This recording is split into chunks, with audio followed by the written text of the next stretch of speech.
Hello, hello, hello. I'm Andrea Joyce, and I am the author of 31 Ways to Self Care. 31 Ways to Self Care is a book I wrote to help you care and love for yourself, prioritize you, and just take a little time out because guess what? If you're burnt out, you can't help anyone else. If you have nothing in you, you have nothing to pour to someone else. So, care for yourself. Here are 31 ways that you can do that. If you don't have this book, please go to Amazon, Barnes& and Noble, or my website, authorandreajoyce.com or andreajoyce.net, and get your copy today. All right. So today's chapter 17, is take up a hobby or activity. And I'm just going to keep getting these chapters wrong. This is chapter 16. I don't know why I want to jump ahead. Chapter 16. Erase what I said before. We are on chapter 16. Take up a hobby or activity.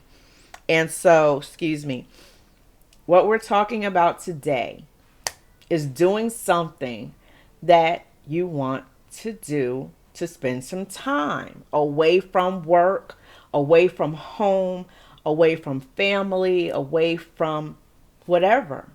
And just spend some focused time doing something that takes you outside of your normal everyday life.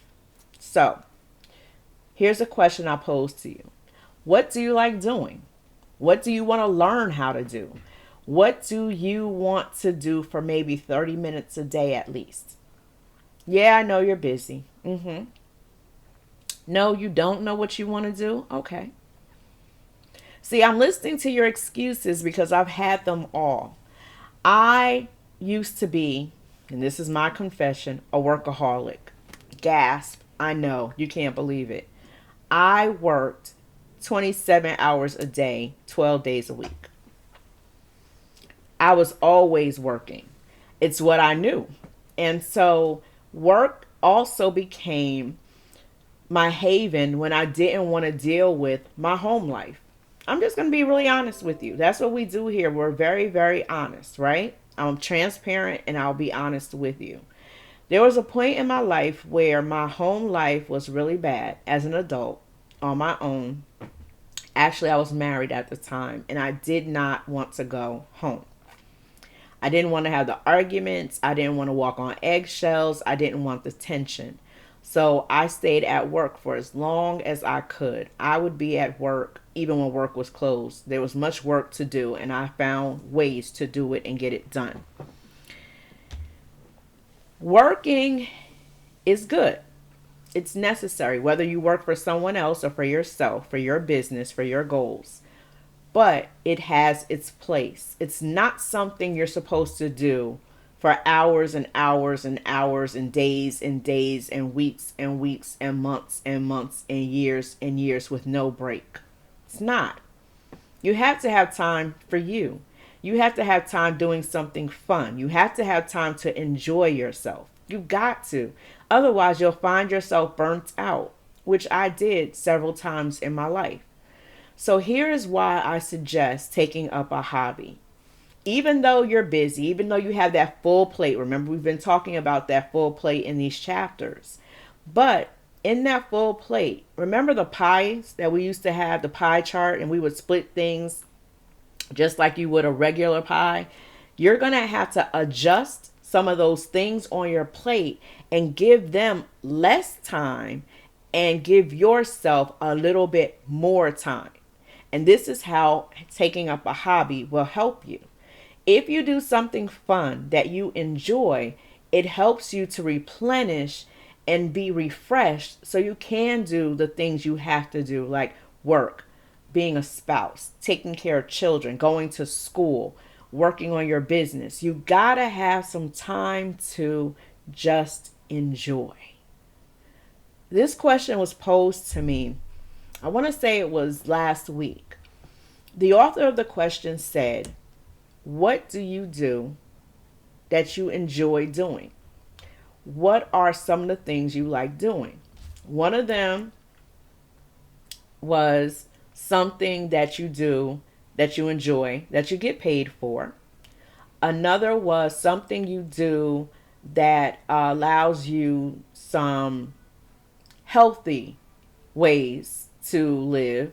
And a third thing was creatively. What do you like to do creatively? Well, the first one I said was write because I love writing. I enjoy writing, and it's something that I'm paid to do. I'm excited about that part, right?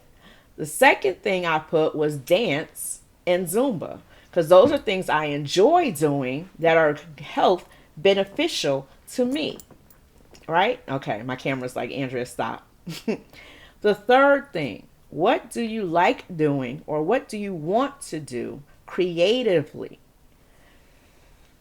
And it can't be your first two answers. I was stuck like Chuck. I could not think of anything I like doing creatively that I wanted to do. You know, I told you earlier I like coloring. In one of the other chapters, coloring is something, but coloring is nothing I want to do all the time. It hits me. I'm like, oh, I feel like coloring. I get my coloring book. I get my coloring pencils. Yes, I'm a coloring pencils girl, not a crayon girl. I just love color pencils. They give you that crispness without bleeding everywhere. That's just me. Okay, side note, I'm back. It's nothing I want to do all the time. As a matter of fact, I tried to, and my mind was like, okay, enough of this. We're done. And I was stuck for days. As a matter of fact, this question was posed to me last year, right around the Christmas season. I was talking to my cousin, who's an author as well, Utopia Nicole. I was talking to her, and she was like, creatively. Why can't I say that word? I think I'm trying to say creativity. And that's why it's coming out that way. Or it's the island influence from my dad. I don't know. But creatively. Okay, there we go. That I don't know. That pot's where I was trying to come, I believe. Creatively, what did I like doing? Because she was just listing out things. Remember, I told you in another chapter that the girls and I are going to take some classes on crocheting. But again, crocheting is nothing I want to do often. It's something like I'm just sitting down one day and I'm like, oh, I can crochet now. Let me do it. Just like coloring. Oh, here's something I can do really quick that I want to do and get it out, and then let's move on to something else.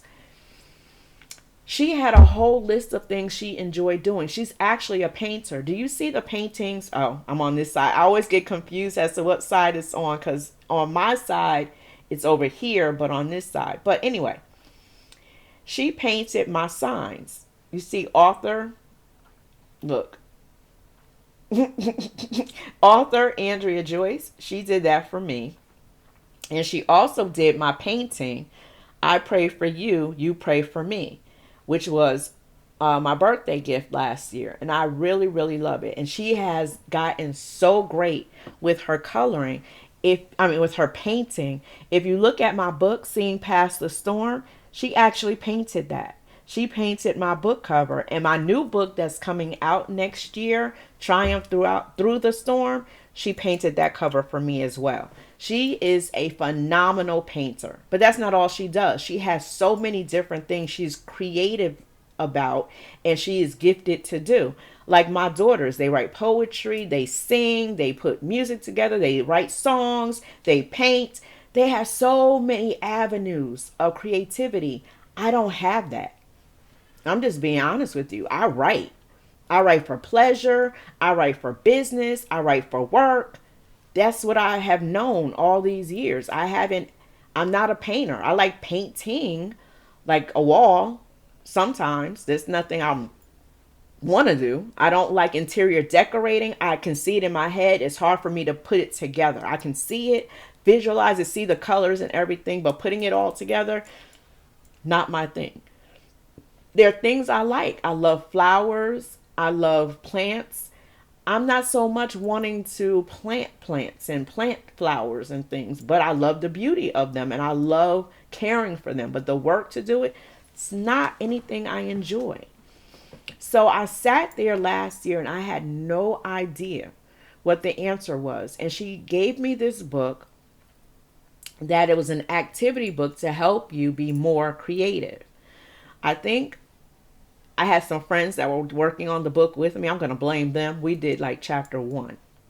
I haven't seen them in that book since. I have it. It's in my bookcase, but yeah, I didn't do anything with it because my mom was like, okay, you can really be doing something creative instead of trying to figure this out. And I was like, ah.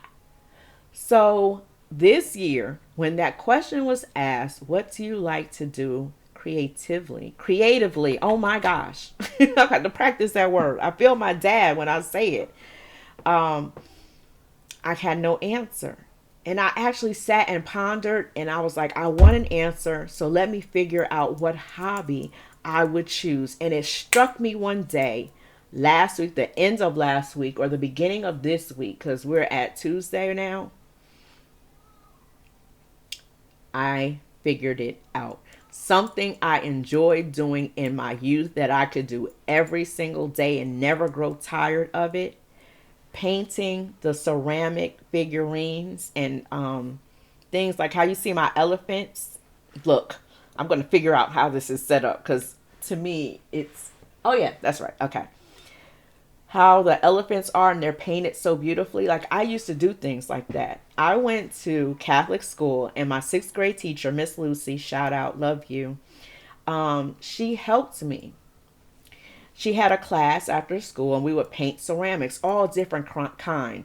Like I did a Santa Claus, I did the Michael Jackson glove, I did the cross with the praying hands. I've done so many. My mother's house is full of the ceramics that I painted. And so I loved it. And Miss Lucy taught me to take a small brush. You know how some people in the class would take a big brush and just paint and, ooh, I'm done. Here you go. But she taught me to take a smaller brush and take small strokes of the paintbrush and to just fill in the intricate detail of the ceramic, whatever it was. And it would come out and then she would spray it and it would shine just like the um, elephants behind me, like that. And it would look beautiful. Like one of my favorite things was painting Santa Claus. Um, the colors and how it stood out. I wonder if my mother still has it. It was one of my treasures. I hope she still has it. And my Michael Jackson glove. That was one of my favorite because I was a huge, still am, huge Michael Jackson fan. He's like my number one performer, number one. Um, and so that is what gave me pleasure doing. And it's something I enjoyed. And even thinking about it, I got excited. So now I have to find where I can do ceramics. I also love pottery. Ever since the movie Ghost, I promise you, I have wanted to shape, sculpt, and mold things and create them. So imagine creating pottery, right? The ceramic, and then painting. So by next year, I'm challenging myself in front of you. I will be painting ceramics and sculpting pottery. Those are my two missions. And if I can put them together, I'll be great. So for you, take up a hobby. Do something that takes you outside of your world, takes you outside of the busyness, something that you can focus on that gives you a chance to breathe and enjoy your environment. Listen, taking up a hobby is a great way to self care, and self care matters. It's something you should prioritize every day.